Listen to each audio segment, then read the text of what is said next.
What up, y'all? It's your guy Dawson from D&D TV. Thank you for rating, commenting, and subscribing. Everybody who's donated, those of you all who will, you know I appreciate it. All that information is in the description box below. Make sure you go to my other YouTube channel, Dawson Speaks, subscribe over there, and hit the little bell next to the subscribe button so you get notifications when I drop a new video. Now let's get into this topic.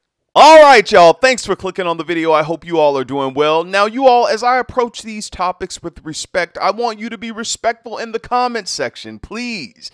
Young black women are leaving Christianity and embracing other religions and spiritual practices, including witchcraft. Some women have gone on to say that they understand God now more doing what they're doing than they ever did in church. In Baltimore, Maryland, there is an annual Black Witch Convention, which was brought together by some 200 women in Baltimore at a reception hall. The small but growing community points to hundreds of old and young black women who are leaving Christianity in favor of their ancestors' African spiritual traditions and finding a sense of power in the process. Over the past decade, white millennials have embraced witchcraft in droves. Now, a parallel phenomenon is emerging among black millennials. While the exact numbers are hard to gauge, it is clear that African American pop culture has started to reflect the trend.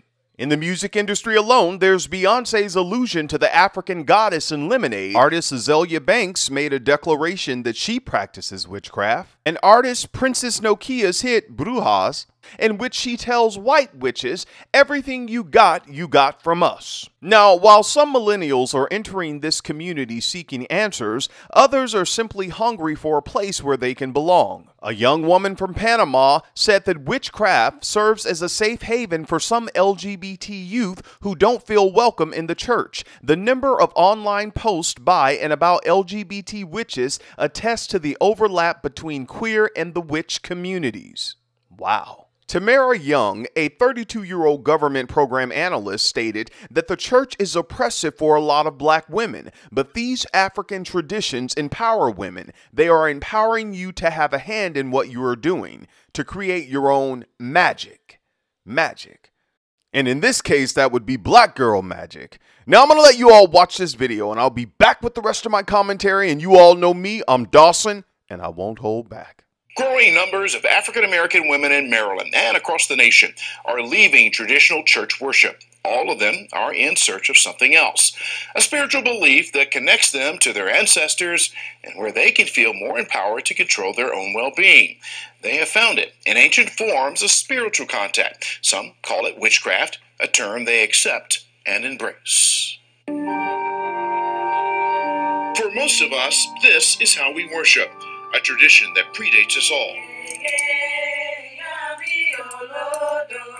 This, too, is an ancient art of worshiping, not to God the Father, Son, and Holy Ghost, but to spirits and deities that span the oceans and date back to pre-slavery days in Africa. Are you, in fact, witches? Whatever the situation calls for. So, if you come to me with pleasantries, you being respectful, you'll get Glinda, the good witch of the suburbs. But if you come at me with negativity and meanness and disrespect, then you'll get Eveline, your worst nightmare. They have many names and titles and ranks within their belief system. They are college-educated professional women who've chosen to believe that theirs is a truer example of worship that is inclusive of the genders. It connects them, they say, to their ancestors and fills a need not found in traditional worship, though most of them grew up in the church. I was raised Christian, all Christians in my family. In fact, my grandfather was a preacher in the South. I also grew up Christian. I grew up Anglican in the Episcopal Church. The older I got, the more disconnect I felt. I was raised Baptist. My father is a deacon. My mom a deaconess. I was in church all the time. These women are part of a sect, Ile Ola Afefe Osa Meji, spiritual temple. They worship and offer prayers to Oshun, a predominant deity. She's the deity or the Orisha of aesthetics, beauty, sex, sensuality. There are growing numbers of African-American women who have chosen for themselves a new life, leaving the church in search of more meaning in their lives. And yes, it can be called witchcraft. At a recent convention in Baltimore, more than 200 witches gathered, a sisterhood, but their spells are for good, not for evil. In this ritual, the women are preparing an offering to Oshun on behalf of a woman in California who's looking for a mate. The omelet-type dish is sweetened with honey, believed to be a favorite of Oshun. Prayers are said over the offering and for the woman in need. A portion is offered to Eshu, the male counterpart of Oshun, and placed in a secret place beneath the stairs of this Odin home. Using shells, they ask the spirit if she is pleased. 4 shells are tossed to the floor, 2 land up, 2 land down. Balance. The gift is accepted. She accepts it. The traditions may seem odd to most, a mystery to some, complex and multi-layered. These daughters of the moon, followers of Oshun, women, powerful, determined, and understanding, say there is nothing to fear. They are here, and they will be here for the foreseeable future. Yes, there are witches among us. This is something that our ancestors did, and all we're doing is tapping back into it so that we can become our best selves, individually and collectively. There's so much more to this story than our time will allow, so our conversation continues with these women, where they reveal much more to me. And if you want to watch the extended interview, head to our website, WJZ.com, to watch Behind the Lens. And for even more information, there is a link to the Daughters of the Moon, also at WJZ.com.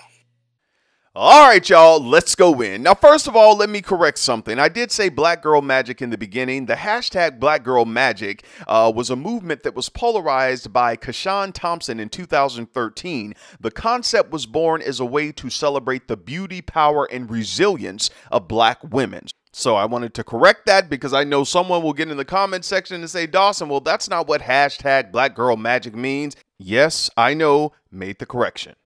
Now, when I was researching this topic and I read a lot of the news articles, there were a lot of people who were split on what these women are doing. There were people who were saying, well, you know, God is the only way and I believe in God. There were people who said it was a great falling away. And then there were other people who said, you know, I respect them for going back to their ancestors' religion and practicing what they feel is best for them. And there was one comment that stood out to me. This lady said, well, we talk about witchcraft and all this kind of stuff and people leaving the church, but we don't ask why. And that really got me because she went on to say, why don't we talk about the manipulation, the cult dynamics that happen in the church, the witchcraft that happens in the church by some of these leaders and some people in the congregation. And I know there are people who are going to say, well, Dawson, pastors are human. You know, people are human in the church. I understand that. But when you are in leadership, you're supposed to be representing God. That's why you're there. That's why you have the position. And that's why I take those positions so seriously. And I don't want to be a pastor. I don't care how good people say, oh, Dawson, you preach this. That stuff don't move me. And the thing is that people who should know better, meaning that you should know that you're not called to be in a leadership position in the church. You all are letting people put stuff in your head and you're getting in the church and scandals happen. These sexual abuse cases that keep happening in churches where churches are paying out millions of dollars to, hush people up so they won't go to the media. Come on, you all. That's why a lot of these people are leaving churches. That's why. And I tell you all the time, you got to hear my heart. I'm not trying to be a pastor. I don't want to go to no one's crusade. I don't have to get on anyone's stage. I have my own platform right here. All right. There are some of you all who are chasing titles in the church, and hear my heart. I don't care how good you preach. I don't care how good you teach.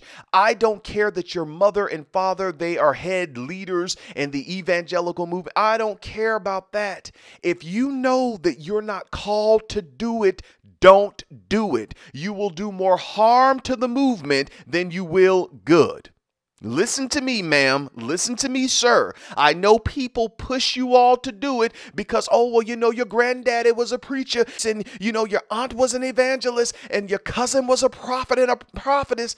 Come on, you all. Maybe that's not your calling. Maybe you're supposed to go work at Dunkin' Donuts and I don't know.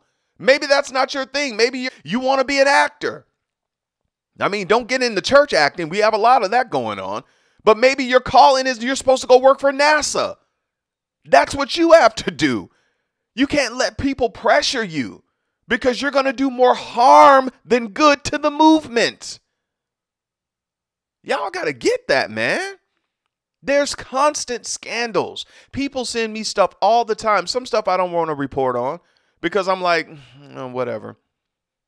But when I see stories like this, people leaving the church, people finding other things they want to believe in, it's not just because they've been hurt. People are tired of the scandals. They're tired of the scandals that's going on in the church.